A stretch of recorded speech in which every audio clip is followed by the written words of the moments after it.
In this concluding part of the sniffer programming video tutorial using raw sockets, I'll teach you how to use some of the pre-existent sniffers which have been written by other people. This comes in handy first of all to verify while you're programming your own sniffer that if you can decode the packets properly. Secondly, in very complicated scenarios, it is tough to implement all possible protocols in your own program. So in some cases you can just use these other sniffers written by other people and get away with doing the job. Now in this tutorial I'll discuss two sniffers. One is TCP dump and the other is Ethereal. Let's start with TCP dump.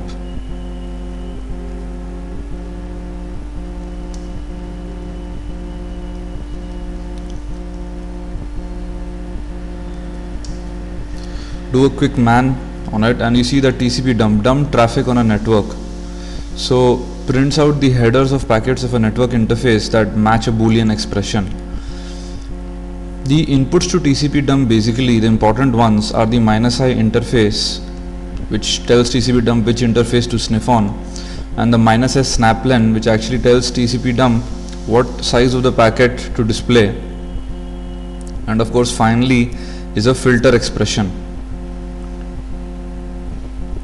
There is actually a huge documentation, so after this video I would advise you to go through it. The important part lies in understanding how to construct the filter expressions. So this is where it is. Expression, select which packets will be dumped. So this is some sort of a filtering which happens, and as you can see there is a whole lot of filter requirements which are there here. So stuff like ether dest ehost. Ehost here is the MAC address of the destination host which we want to sniff on, whose packets you want to sniff, sorry. Source host. So actually you could write src host 192.168.0.10, or if you just write host and then the IP address, then immaterial whether the packet originates or is destined to that host, the output will be printed. So just have a look at the man page, and let's now go ahead and give you a quick demo. Put the snaplen to be 0, then we tell it to be very verbose in whatever output it's putting, and when you do the -xx option, this means print the entire packet in hex and ASCII, both, along with the link headers, everything. So currently let's mention some filter expression. Let's say ARP, and let's generate some ARP traffic.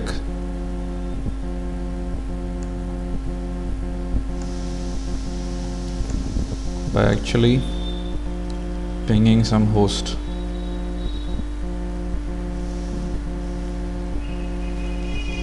So host does not exist, so maybe we can just ping 10,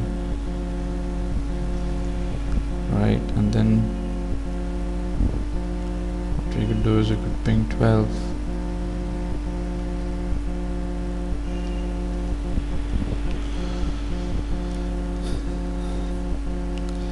So as you can see that we can see the ARP traffic. Because of the buffering etc., there is a slight delay in TCP dumping these packets. So because of the ping, what happens is when you do ping, see now you can see a lot of ARP traffic. So whenever you do a ping and at that time your computer does not know the MAC address, for example we tried to ping 0.12, and if you look at your ARP cache, the MAC address for 0.12 is not available, in which case an ARP request is made by your computer. So that is what we are trying to catch. I think the host itself has made many other ARP requests, and so here it is. So ARP who has 192.168.0.1, tell 198.162.0.10, etc, etc. As you can see, the packets have been put forward, and here is the timestamp when the packet was received. So you can subtract this and get the subsequent packet time difference, and here is the ASCII dump. So because all the characters are unprintable, hence you see a dot here. So you could actually play along with this filter quite a lot.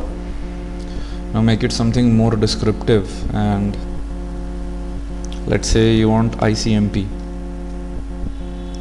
right? Then we generate some ICMP traffic. Let's ping 0.10 because we know it's there.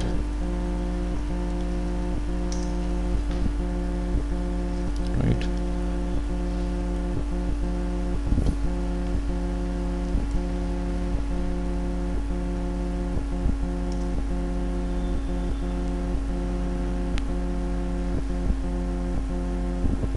It seems to be some lag for TCP dump to print the packets. Okay, so here we go. It's actually printing a lot of packets at the same time. Maybe it has some logic to wait. So here you can see that 192.168.0.9, which is our computer, right, is sending an ICMP echo request to 0.10, and here it is ICMP echo request, and to which the 192.168.0.10 is replying back to us with an ICMP echo reply. This is the hex dump of the packet, and this is the ASCII dump. So as you can see, in the end you have an A, B, C, D, E, F, etc, etc. So this is like a payload for the ICMP data section, which is compared against. So see a lot of ICMP echo and ICMP reply packets. So the point really is that by mentioning various filters, there are filters for TCP, for IP, for almost every imaginable protocol in TCP dump. You need to look at the man page and figure out which filter to put in. There are other options. You can log to a file, you can save the packets to a file, etc, etc. So this is a very nifty program which you can use from the command line itself and try and figure out what's going on your network. But as you can clearly see, the program has a lot of limitations.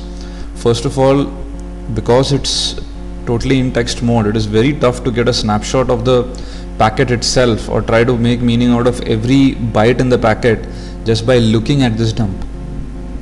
So to overcome this, now we'll go ahead and look into a graphical sniffer